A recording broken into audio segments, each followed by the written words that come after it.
بسم الله الرحمن الرحيم يسألك أهل الكتاب أن تنزل عليهم كتابا من السماء فقد سألوا موسى أكبر من ذلك فقالوا أرنا الله جهرة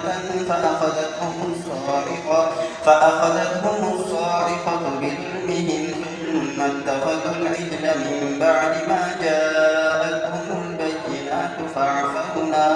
فعفونا عن ذلك وآتينا موسى سلطانا مبينا ورفعنا فوقهم الطور بميثاقهم وقلنا لهم ادخلوا الباب سجدا وقلنا لهم لا تعدوا في السبت وأخذنا منهم ميثاقا غليظا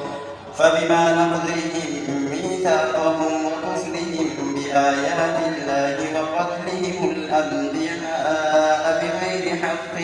وقولهم قلوبنا غلف بل طبع الله عليها بكفرهم فلا يؤمنون إلا قليلا وبكفرهم وقولهم على مريم بهتانا عظيما وقولهم إنا قتلنا المسيح عيسى ابن مريم رسول الله وما قتلوه وما صلبوه ولكن شبه لهم وإن الذين اختلفوا فيه لفي شك منه ما لهم به من علم إلا اتباع الظن وما قتلوه يقينا بل رفعه الله إليه وكان الله عزيزا حكيما وإن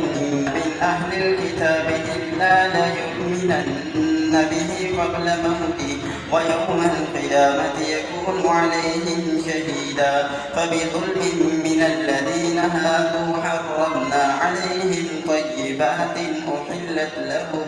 أحلت لهم وبصدهم عن سبيل الله كثيرا وأخذهم الربا وقد نهوا عنه وأكلهم أموال الناس بالباطل وأعتدنا للكافرين منهم عذابا أليما لكن الراسخون في العلم منهم